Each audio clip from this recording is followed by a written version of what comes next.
चलिए, good afternoon everybody and welcome to free learning classes. आपका quadratic equation का last class है, सही है। मतलब 20-30 मिनट्स का तो चल रहा है अभी, 20 हो गया पूरा क्वाड्रेटिक। आज लास्ट पार्टी बचा है, क्या है वो? Word problem, right. तो you are going to solve word problem. कुछ नहीं है, आपको सिर्फ क्वाड्रेटिक इक्वेशन बनाना आना चाहिए और कुछ नहीं, हो गया बस, ठीक है। हम टाइप्स ऑफ प्रॉब्लम्स डिस्कस करेंगे और उसके बाद आप कोई भी बुक ले लो, चाहे वो आर.डी. समा हो या चाहे एनसीईआरटी हो या कुछ भी सैम्पल पेपर्स हो, आप सॉल्व कर सकते हो आराम से, ठीक है। चलिए फिर स्टार्ट करते हैं बेटा, विदाउट लॉस द टाइम। नहीं मिट रहा है। चलिए हम थोड़ा डिस्कस कर लेते हैं बेटा। आपका middle factorization method and quadratic equation exist करता है कि नहीं, डी का वैल्यू, रियल एंड क्या है, real solution, equal and real solutions, no solution, इसके बारे में भी डिस्कस कर रहे थे। By using formula you can find out the roots of the quadratic equation, ये भी हो गया था। और आज लास्ट बचा है, क्या बचा है? वर्ड प्रॉब्लम, ठीक है।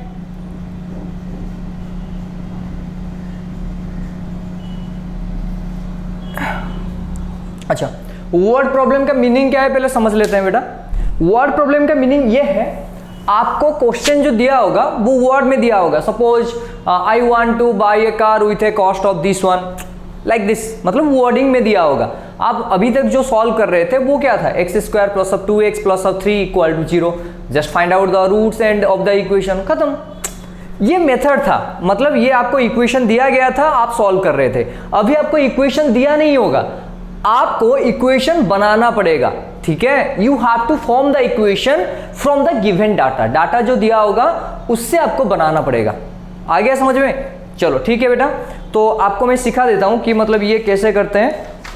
लेट्स टेक सम एग्जांपल्स, ठीक है। ओके, देखो मैं डिवाइड कर लेता हूं बेटा। प्रॉब्लम बेस्ड ऑन नंबर्स, ठीक है। Problem based on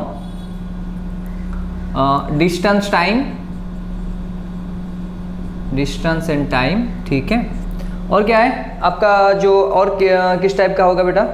distance, time and, हाँ रह गया, problem based on age, problem based on area, distance, time, speed, हाँ, and problem based on day to day life, ठीक है। ओके, तो ये आपका 5 बेसिक्स रहेगा। इसी के ऊपर ही बेटा प्रॉब्लम आता है और उसके बाद कुछ प्रॉब्लम नहीं आता है। आप चाहे एनटीसी का जो भी आप ओलंपियाड भी दे रहे हो, यही टाइप का, इसी टाइप का क्वेश्चन आएगा, ठीक है। ओके चलो बेटा, तो स्टार्ट करते हैं। अच्छा, मैं आपको समझा देता हूँ पहले क्या करना है आपको बेटा। देखो, अगर नंबर में लेना है, जो क्वेश्चन में पूछा गया है उसको x लेना है, नहीं आया समझ में? x किसको लेना है? The quantity which is asked to find out, ठीक है। जो क्वांटिटी फाइंड आउट करने के लिए पूछा है उसी को आपको क्या करना पड़ेगा? निकालना पड़ेगा। बेटा आ रहा है समझ में? ठीक है, उसी को x लेना है। मतलब find out the age, let the age is x, then उसी के अकॉर्डिंग हम क्या करेंगे? क्वेश्चंस पढ़ेंगे, क्वेश्चन के बाद आंसर करेंगे, मतलब फॉर्मेशन करेंगे। आपको फॉर्मेशन करना आना चाहिए, सॉल्व तो आप कर सकते हो किसी भी मेथड से, ठीक है। चलिए बेटा, तो आपका पहला नंबर क्या है? प्रॉब्लम बेस्ड ऑन नंबर्स, ठीक है। नंबर में क्या है पहले समझ लो बेटा। Okay, now the product of 2 consecutive positive integer is 240। क्या है बेटा? क्वेश्चन दिया गया है, प्रोडक्ट ऑफ 2 कंसेक्यूटिव, ठीक है, positive integers, 2 consecutive positive integers, ठीक है। कितना दिया बेटा? 240। तो find out the integers, easy है कि नहीं बेटा? आपको x किसको लेना है? जो नंबर आपको मांगा है कि मतलब हाँ क्या है। अच्छा, यहां पर पहले आइडेंटिफाई करो बेटा, ये है, देखो क्या है, कॉन्जिक्यूटिव। कॉन्जिक्यूटिव का मतलब क्या होता है, 2 के बाद 3 होता है, मतलब एक x हो गया तो दूसरा वाला क्या बनेगा, x+1। सिंपल है, आ रहा है समझ में, इजी है। मैं बोला आपको, product of 2 consecutive positive integers, let 2 consecutive positive integers are x and x+1। तो according to question x into बेटा x+1 equal to 240। so that implies multiply कर लो, ये बन गया x² plus of x minus of 240 equal to कितना बन गया, 0। आ गया समझ में या नहीं है? इसको आप मिडिल फैक्टराइजेशन भी कर सकते हो, नहीं तो आप क्या कर सकते हो, मिडिल फैक्टराइजेशन नहीं तो आप फॉर्मूला डाल के भी कर सकते हो। चलो बेटा a क्या है, 1 है, b कौन है, 1 है, c कौन है, -240 है। आ गया समझ में? तो आप डायरेक्ट फॉर्मूला पुट करके भी कर सकते हो, x equal to -b plus minus root over of b² minus 4ac whole divided by बेटा 2a। तो ये माइनस भी कितना हो गया, -1 plus minus root over of b² 1 का स्क्वायर माइनस 4 इंटू a कितना बेटा 1 इंटू c कितना -240। आ गया समझ में? होल डिवाइड बेटा 2 इंटू 1, तो ये बन गया -1 plus minus root over of 1, ये माइनस माइनस क्या बन गया बेटा प्लस, ये बन गया 06960 होल डिवाइड बाय कितना हुआ 2 इंटू 1 बेटा 2। नहीं आया समझ में? अरे ठीक है ना, आ गया बेटा समझ में? अरे देख लो, ये 1 स्क्वायर कितना है, 1 स्क्वायर 1 हो गया, 4 इंटू 240, 4 4 जा 16, 1 4 2 जा कितना हुआ 8, 8+1 कितना हो गया 9। ठीक है, तो दैट इज इक्वल टू बेटा -1 plus minus root over of 961 whole divided by कितना हुआ, अरे बोलो 2। सही है, बोलो 961 का रूट कितना है, आ गया नहीं आया? कैसे बनेगा 961 का रूट? अच्छा आपको मैं टेक्निक सिखा देता हूँ रूट के लिए। देखो आपको 25 इंटू 25 कितना है बेटा, पता है आपको? कुछ नहीं करना है, देखो 25 इंटू 25 या 35 इंटू 35 या 45 इंटू 45 कैसे निकालते हैं। देखो यहाँ पर 25 लिख दो, 2 के बाद नंबर क्या है 3, मल्टीप्लाई कर लो, 2 इंटू 3 6, तो 625। अभी 35 से 35 देखो 5 इंटू 5 25, 3 का नेक्स्ट नंबर बताओ 4, तो 4 मल्टीप्लाइड बाई 3 कितना हो गया बेटा 12 25। आ रहा है समझ में? 45 इंटू 45 ये बेटा हो गया 25, ये आपका 4 के बाद क्या है, अरे 4 का नेक्स्ट नंबर क्या है 5, तो 5 इंटू 4 20। आ गया, कर सकते हो अभी। अभी देखो 961 किसके अंदर आएगा, देखो अभी आपका 25 का स्क्वायर कितना है 625, 30 का स्क्वायर कितना है बेटा 900। आ रहा है समझ में? ओके 35 का स्क्वायर क्या है, ये वाला, अरे आ गया समझ में? तो पहले 961 कहाँ पर आएगा, देखो 31 पे 31 मल्टीप्लाई करो, ये 1 आ गया, ये 3 आ गया, ये 3 आ गया, ये क्या आ गया 9, देखो आ गया 961 किसका स्क्वायर 31, मतलब कर सकते हो। देखो 30 का स्क्वायर 900, तो 961 मतलब जो यूनिट प्लेस में 1 है, तो 1 कहाँ पर आता है 30 के बाद ही आएगा, क्योंकि 30 का स्क्वायर क्या है 900, 30 के बाद आता है आपका 31, 1 इंटू 1 1, हाँ सर है। नहीं तो दूसरा वाला क्या है 9 में, 9 इंटू 9 कितना होता है 81, लेकिन आपका 39 से पहले देखो 35 है, 35 का स्क्वायर कितना है 1225, इससे ज़्यादा हो रहा है तो नहीं होगा। मैं टेक्निक बता रहा हूँ बेटा आपको, ये थोड़ा थोड़ा सॉल्व करके ना आ जाएगा आराम से। नहीं तो आप तो सीखे हो ऐसे 961 को ऐसे निकाल सकते हो आप, 3 इंटू 3 9, ये 61 डायरेक्ट आ गया, ये बेटा 3 + 3 6 हो गया, तो यहाँ पर 1 डाल दो डायरेक्ट आ जाएगा। ठीक, तो यहाँ पर डाल दो, फिर कितना आ गया -1 plus minus root over, sorry ये कितना बन गया 31 होल डिवाइड बेटा 2, तो एक नंबर बन गया -1 प्लस 31 डिवाइड बाई 2, दूसरा नंबर हो गया -1 माइनस 31 डिवाइड बाई 2, तो ये बन गया बेटा 30 डिवाइड बाई 2, ये बन गया -32 डिवाइड बाई 2, तो ये बन गया 15, ये बन गया -16। आ गया समझ में पूरा? ठीक ना? ठीक। अच्छा यहाँ पर देखो बेटा क्या लिखा हुआ है, पॉजिटिव इंटीजर्स, तो ये -16 नहीं आएगा, क्यों, नेगेटिव इंटीजर्स है। तो एक नंबर क्या आ गया बेटा 15 एंड दूसरा नंबर क्या आ गया 15 + 1 = 16। आ गया, सिंपल है। अरे फॉर्मेशन करो फिर आंसर निकालो, हो गया।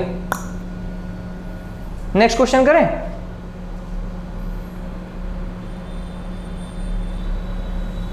इजी है, बहुत इजी है बेटा।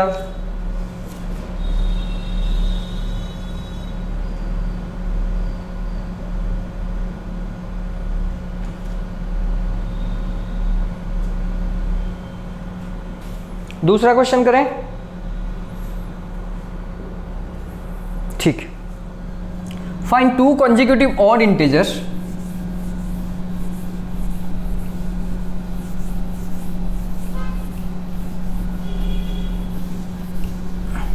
क्वेश्चन क्या दिया है, फाइंड 2 consecutive odd integers, ठीक है, odd integers, the sum of whose squares is 514, whose sum of squares, ठीक है, sum of squares is 514, ठीक है, ओके। चलिए फिर देखते हैं बेटा। अच्छा सर आप एक बात देख लो, यहाँ पर क्या दिया है, ऑड इंटीजर। अच्छा ऑड इंटीजर कैसे दिया जाता है बेटा, देखो यहाँ पर 2n जो फॉर्म होता है बेटा वो होता है इवन इंटीजर, ठीक है, और 2n+1 होता है बेटा ऑड इंटीजर। अरे आ रहा नहीं आ रहा है समझ में, ये 2n है, उसके बाद क्या आएगा 2n+1, उसका पहले क्या आएगा 2n-1, आ रहा है समझ में, ये इवन है, इसके बाद क्या आएगा 2n+2। तो कॉन्जिक्यूटिव इवन इंटीजर कौन है, 2n and 2n+2 even 2 consecutive, एक के बाद दूसरा। सर ये वाला, अरे बेटा ये आपका ऑड है ना, आ रहा है समझ में। तो 2 कॉन्जिक्यूटिव अगर मैं ऑड इंटीजर लेता हूं तो ये वाला हो जाएगा आपका 2n-1 एंड 2n+1, ठीक है, x भी ले सकते हो आप, ठीक है। तो यहां पर फिर 2 कॉन्जिक्यूटिव क्या बन गया आपका, एक 2n-1 एक 2n+1, some of the squares 2n-1 का स्क्वायर प्लस ऑफ 2n+1 का स्क्वायर इक्वल बेटा कितना दिया है 514, सही है। a प्लस बी का square plus a minus B का स्क्वायर क्या है बेटा 2 into A square plus B square, 2 into A square plus B square, 9th में पढ़े होंगे बेटा आप 514। तो ये क्या बन गया, सर 2 इस तरफ जाएगा तो डिवाइड बन जाएगा, तो ये बन गया बेटा 4n square plus 1 equal to 514 divide by 2। तो ये कितना बन गया 2 हो गया, ये 5 हो गया, 7 हो गया। तो 4n square equal to 257 minus 1 that is equal to 256 बेटा। तो यहाँ पर n स्क्वायर इक्वल टू कितना बन गया 256, sorry divided by 4 that is equal to, हाँ बोलो 64। तो n इक्वल टू कितना बना बेटा plus minus root over of 64 that is equal to plus minus कितना आ गया 8। सिंपल है, अरे बता दो, ठीक है। यहाँ पर देखो ऑड इंटीजर दिया है तो आप दोनों को ले सकते हो, ठीक है, -8 को भी ले सकते हो +8 को भी ले सकते हो। तो दूसरे एक वाला हो गया +8 कंसीडर करके 2n-1 equal to 2 into 8-1 that is equal बेटा कितना हो गया 15। सेकेंड वाला -8 को कंसीडर करके आप ले सकते हो 2n+1 that is equal to 2 into 8+1 that is equal बेटा 17। आ गया समझ में, नहीं तो -8 को भी लेके कंसीडर कर, सॉरी +8 है, हाँ -8 को लेके करो 2n-1 that is equal to 2 into -8-1 -17 and -8 को लेके 2n+1 करो 2 into -8 plus of 1 that is equal कितना बना -15। आ गया, अरे आ गया कि नहीं, ठीक है।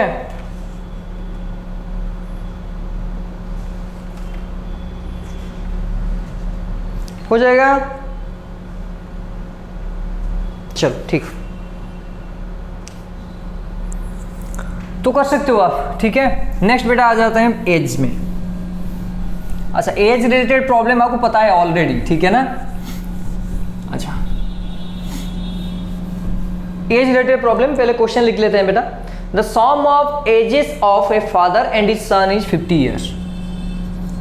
सम of ages of father and his son equal to दिया है बेटा लेट्स से 50 years, ठीक है। कितना दिया है बेटा 50 years, ओके। नेक्स्ट बेटा 5 years एगो, 5 years एगो, ठीक है, 5 years एगो the product of their edges was, product of their edges, the product of their edges was 175, was 175। Find out there edges, find out there edges, ठीक है। आपको मैं बोला था कि जो क्वेश्चन में दिया होगा उसी को आपको लेना है, ठीक है ना। जो क्वेश्चन में दिया है बेटा उसी को लेना है। बताओ क्वेश्चन में क्या दिया है आपका, फाइंड आउट देयर एजेस। किसी का भी एज को ले लो। मान लो बेटा लेट एज ऑफ सन आप लेते हो, फादर भी ले सकते हो, इक्वल टू एक्स। तो एज ऑफ फादर कितना बन गया बेटा, देख लो 50 माइनस एक्स। क्यों, फादर एंड जो सन का एज मिलाकर कितना दिया है 50, तो एक का एक्स हो गया तो दूसरा वाला क्या होगा 50 माइनस एक्स, ये प्रेजेंट एज हो गया। 5 ईयर्स एगो, 5 ईयर्स एगो मतलब बताओ 5 ईयर्स एगो एज ऑफ सन कितना होगा, अरे बोल दो x माइनस 5। फादर भी एज ऑफ फादर कितना होगा, उसमें भी सर आपका 50 माइनस एक्स माइनस ऑफ 5, ये कितना बन गया बेटा 45 माइनस एक्स आ गया। Product of their ages ages was 175, तो x माइनस 5 होल इंटू बेटा 45 माइनस एक्स इक्वल टू 175। तो x में 45 मल्टीप्लाई करने पर 45x, x से x मल्टीप्लाई करने पर माइनस एक्स स्क्वायर, ये बन गया कितना 225, ठीक है ना।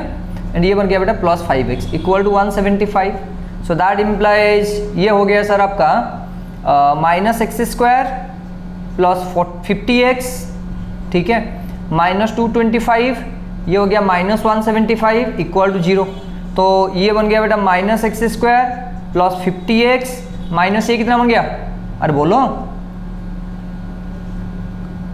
400, शायद नहीं है इक्वल टू 0, कॉमन ले लो बेटा माइनस, तो x square minus 50x plus 400 equal to 0।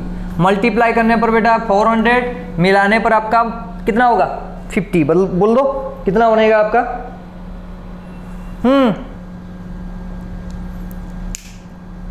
सही है तो या गलत है देख लो। x into 45 45x, x into minus x हो गया minus 5 into 45 minus 225 minus 5 into minus x plus 5x equal to 175। हाँ इसको सॉल्व कर सकते हो बेटा, अरे होगा कि नहीं, आराम से बन जाएगा, ठीक है। अरे 40 10 क्या देख रहे हो, x square minus 40x minus 10x plus of 400 equal to 0। तो ये x कॉमन लाने पर ये बन गया x माइनस 40, ये माइनस 10 कॉमन लाने पर ये बन गया x माइनस 40 इक्वल टू 0। तो एक हो गया बेटा x माइनस 40 इक्वल टू 0, एक हो गया x माइनस 10 इक्वल टू 0। तो एक बनेगा बेटा x इक्वल टू 40, एक बनेगा x इक्वल टू 10। अगर x इक्वल टू 40 होगा तो फादर का एज कितना होगा बेटा, अरे फादर का एज बताओ,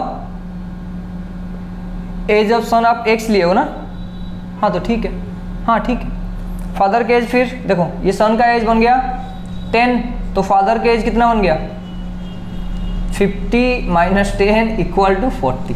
सर ये 40 लोगे तो, अरे बेटा 40 लोगे तो फादर का एज 10 आ जाएगा ना, ये तो नहीं हो सकता, तो this one is not possible. आ गया समझ में, ठीक, ओके ठीक है बेटा। उसके बाद ये हो जाएगा आपका पता है, ठीक है। सिर्फ आपको प्रेजेंट एज लेना है, उसके बाद बैक दिया है तो माइनस करना है, और फ्यूचर में दिया है तो 5 ईयर्स लेटर तो प्लस करना है, ठीक। चलिए नेक्स्ट बेटा एरिया रिलेटेड प्रॉब्लम। एरिया तो पता है आपको ना, ओके। क्वेश्चन क्या दिया है बेटा, सुन लो। The area of a right angle triangle is 600 centimetre square. Area of a right angle triangle, area of a right angle triangle equal to कितना दिया है बेटा 600 सेंटीमीटर स्क्वायर, 600 सेंटीमीटर स्क्वायर, ठीक है। If the base of the triangle exceeds the altitude, base of the triangle exceeds the altitude, exceeds the altitude by 10 centimetre, ठीक है। if the base of the हाँ ठीक है ना, then find the dimension of the triangle, find dimension of triangle, ठीक है।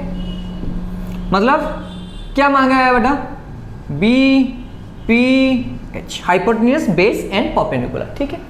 चलो करते हैं, देख ओके। ये बेटा हो गया आपका हाइट, ये हो गया परपेंडिकुलर, ये हो गया बेस, ये हो गया हाइपोटेन्यूज। ठीक है, तो फॉर्मूला क्या है बेटा, एरिया का फॉर्मूला बताओ sir. Area equal to half into base into height, base into height कौन है, बी इंटू पी बन गया। कितना दिया है देखो बेटा 600 सेंटीमीटर स्क्वायर, तो 600 बन गया। तो ये b इंटू पी कितना बनेगा 600 इंटू 2 बेटा 1200, करेक्ट, सही है बेटा। If the base exceeds the altitude by 10 centimetre, ठीक है, बेस अल्टीट्यूड से 10 सेंटीमीटर बड़ा है तो लेट अल्टीट्यूड को ले लो, let altitude equal to x centimetre. तो बेस कितना होगा बेटा सर, अल्टीट्यूड से 10 सेंटीमीटर एक्स्ट्रा, तो x प्लस 10 बन गया। बस निकालो, तो ये अल्टीट्यूड क्या है p है और ये बेस क्या है b है, अभी डाल दो यहाँ पर। तो p क्या है बेटा x into x plus 10 equal to बेटा 1200। तो ये हो गया एक्स स्क्वायर प्लस 10x, इस तरफ ले आओ बेटा माइनस 1200 इक्वल टू 0। आ गया, अरे आ गया कि नहीं, ठीक है। अभी सॉल्व कर सकते हो आप, आराम से सॉल्व कर सकते हो, ठीक है। ये नहीं आएगा -40, अरे 40 इंटू 30, 4 इंटू 3 कितना होता है 12 होता है, तो यहाँ पर डाल सकते हो आप एक्स स्क्वायर, ये माइनस है ना बेटा, a इंटू सी माइनस 1200 है, तो यहाँ पर plus 40x minus 30x minus और 1200 इक्वल टू 0। तो यहाँ पर बेटा x कॉमन लेते हो तो ये बन गया x प्लस 40, माइनस 30 कॉमन लोगे तो यहाँ पर बन गया बेटा x प्लस 40 इक्वल टू 0। तो एक बनेगा बेटा x माइनस 30, एक बनेगा बेटा x प्लस 40 इक्वल टू 0। तो एक आ जाएगा बेटा x equal to 30, x equal to minus 40, ठीक है। x अगर आ गया, x का वैल्यू मतलब ये बन गया आपका। तो p कितना हो गया बेटा 30, क्योंकि नेगेटिव तो नहीं आ सकता, अरे कभी मेजरमेंट नेगेटिव में आता है, नहीं आता है। तो फिर बेस कितना बनेगा बेटा 30 plus of 10 equal to 40 and hypotenuse equal to root over, पता है आपको 30 square plus of 40 square that is equal to 900 square plus of 1600 square equal to 2500, root बेटा कितना हो गया 50। डन, ठीक है बेटा। नेक्स्ट क्लास हम क्या करेंगे बेटा, क्या करेंगे बोलो, सर्कल एपी कुछ भी कमेंट में थोड़ा बता देना बेटा क्या करेंगे हम, ठीक है। हाँ, और एक बच गया आपका जो आपका डे टू डे लाइफ, वो कर लेंगे नेक्स्ट क्लास में, जो स्टार्ट करेंगे उससे पहले ये कर लेंगे, ठीक है। आ गया, तो कमेंट में लिख देना बेटा आइदर एपी करेंगे नहीं तो सर्कल्स, जो भी आप चाहो, ठीक है, ठीक है बेटा। चलो टिल देन बी कृष्ण बाबा, टाटा।